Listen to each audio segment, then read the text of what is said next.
Құрметсіздерме оқушылар, бүгін бізде қазақ тілі сабағы. Біз қазақ тілі сабағынан қазіргі өтіп жатқан бөліміміз белгілі спорт жұлдыздары, ал грамматикалық тақырыбымыз етістік және оның түрлері. Сондықтан да біз бірінші сабағымызды бастамас бұрын бүгін топтық жұмыс жасайтын болғандықтан топқа бөлініп алайық. Балалар, спортта жүрген адам спортпен айналысса епті, шымыр және алғыр болады. Және денсаулығы мықты болады. Сондықтан да қазір менің қолымдағы осы қағаздар арқылы алып 3 топқа бөлінесіздер. Келіп, мына жерден қағаз алыңыздар. Мен сіздердің қолдарыңызға қағаз беремін. Сол бойынша топтарға бірігесіздер.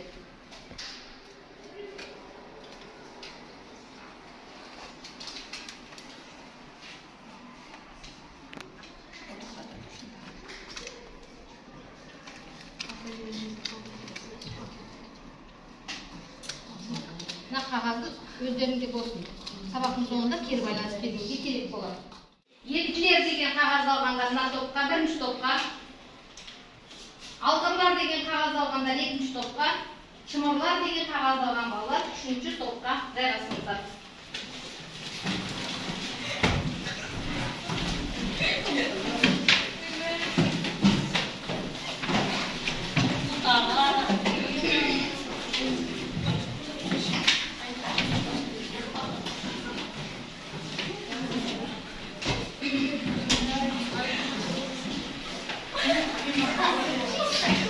Жақсы көңіл-күй жан азығы дегендей, сабағымызды жақсы көңіл-күймен бастап алайық.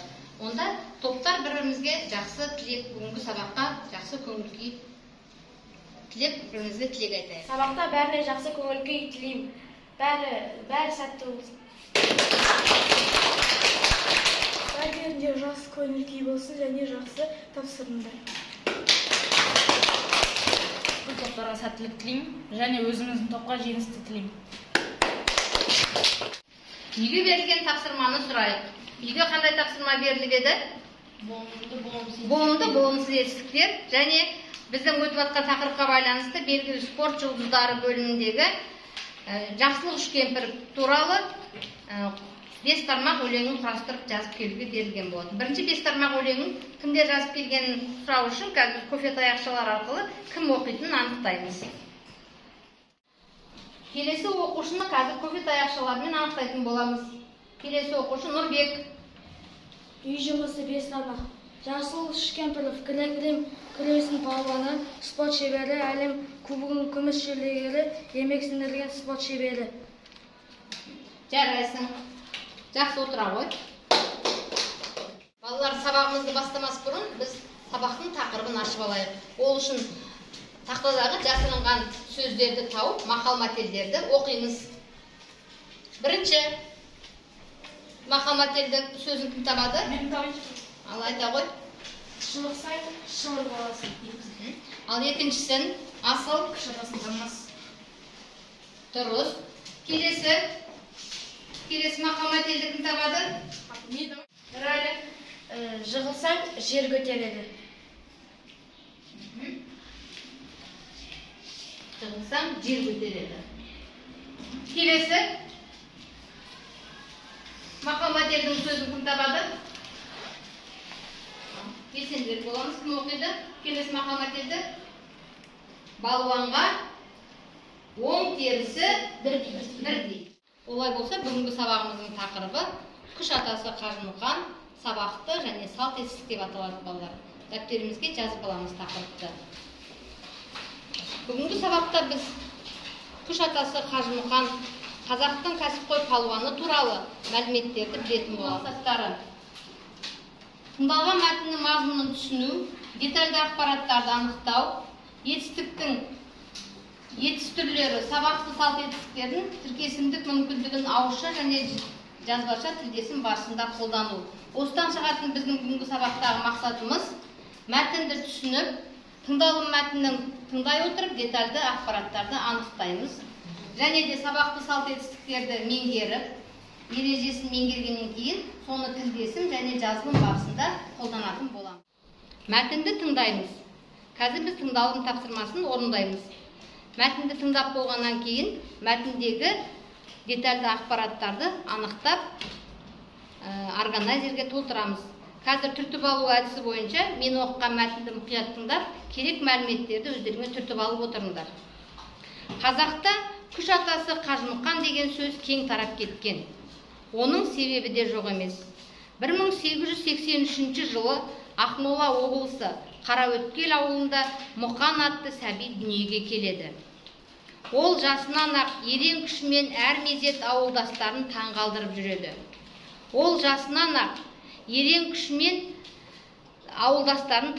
жүреді. Мұқан 18 жасында алғаш рет Омбы қаласында ашылған циркте орыс палуаны Злобинмен белдеседі. Злобин оған Петербургтегі күрес мектебінде оқуға кеңес береді. Балалар, енді қазіргі тыңдалым тапсырмасын орындаймыз. Тыңдалым тапсырмасы мәтінді 3 бөлікке бөліп, 3 топқа беріледі. Сол 3 бөліктегі детальді ақпараттарды өздеріңізге берілген органайзерге, яғни дара диаграмма органайзеріне мәтіндегі детальді ақпараттарды жазасыздар анықтап. Бірінші топ еріктілер тобына, шымырлар тобына және бізде алғырлар тобына мәтіндерді беремін. Тыңдалым тапсырмасын орындаймыз, балалар. Тыңдалым тапсырмасы жаңағы тыңдалған мәтінді 3 бөлікке бөліп бердім 3 топқа. Сол бөліктердегі детальді ақпараттарды анықтап, қолдарыңыздағы қағазға детальді ақпараттарды жазамыз. Бұл әдіс бізде дара диаграмма деп аталады, балалар. Дара диаграмма әдісі бойынша детальді ақпараттарды анықтап, жаңағы органайзерге толтырасыздар. Іске сәт топпен жұмыс жасаймыз қазір.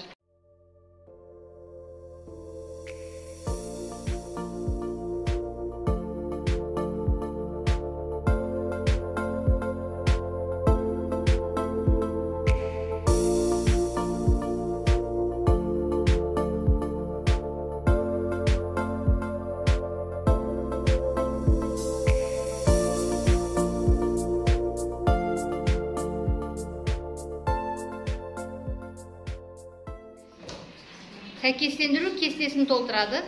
Қазір осы тыңдалым тапсырмасын кейбір оқушыларға мен жеке тапсырма беремін.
Балалар, енді топтық жұмыстарымызды қорғаймыз.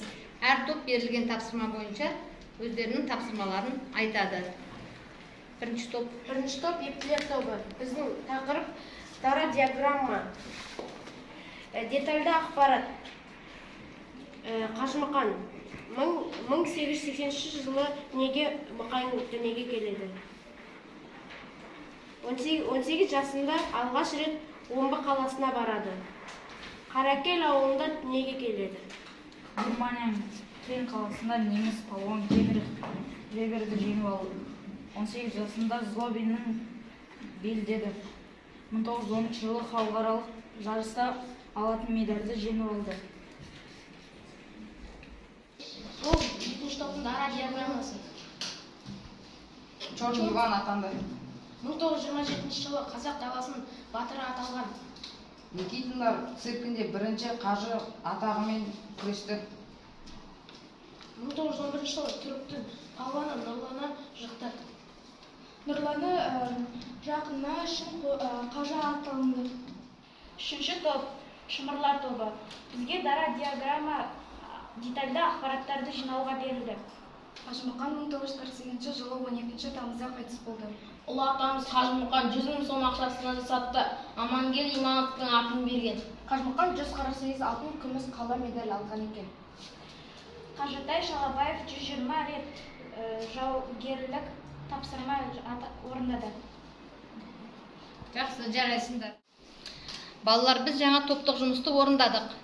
Енді топтар бір-бірімізді бағалаймыз. 2 жұлдыз бір тілек арқылы топтар бір-бірін осы тапсырманы қалай орындағанын бағалап шықсын.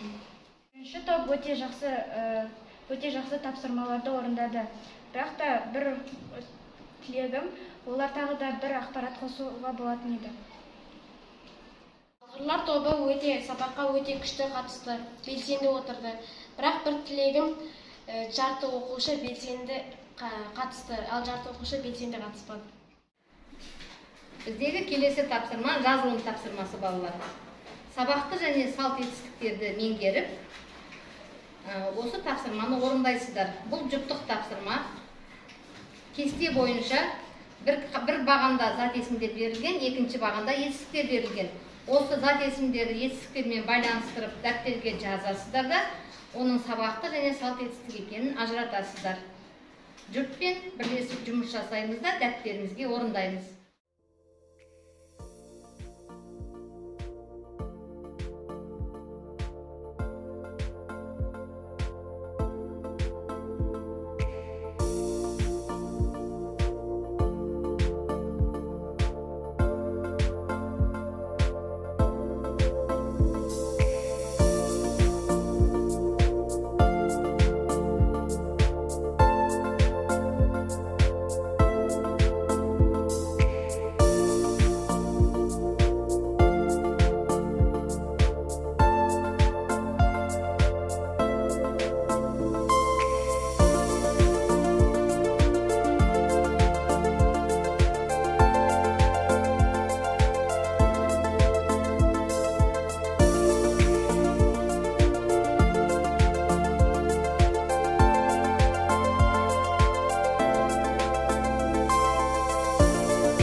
Менің жауабым кубокты жеңіп алды, жорыққа аттанды, тапсырманы орындады.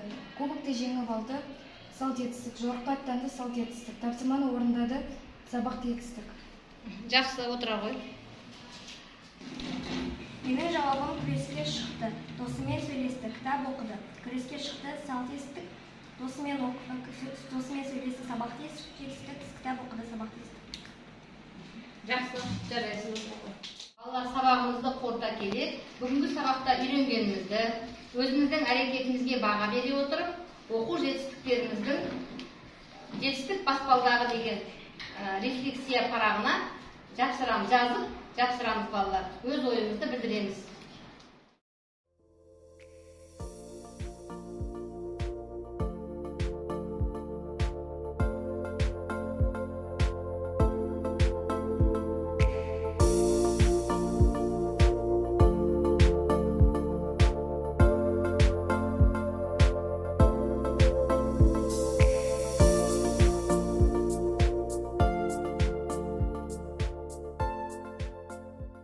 Тапсырма аламыз. Бүгінгі сабақтағы тыңдалым мәтіні бойынша алған детальді және негізгі ақпараттарды қолдана отырып, 4 сөйлем әдісімен Қажымұқан күш атасы деген пікірді жазып келеміз. Осымен сабақ аяқталды, балалар. Сау болыңыздар. Бүгінгі сабаққа барлықтарыңыз өте жақсы белсенді қатыстыңыздар. Осы алған білімдеріңізді келешекте де жетілдіріп шыңдала беріңіздер.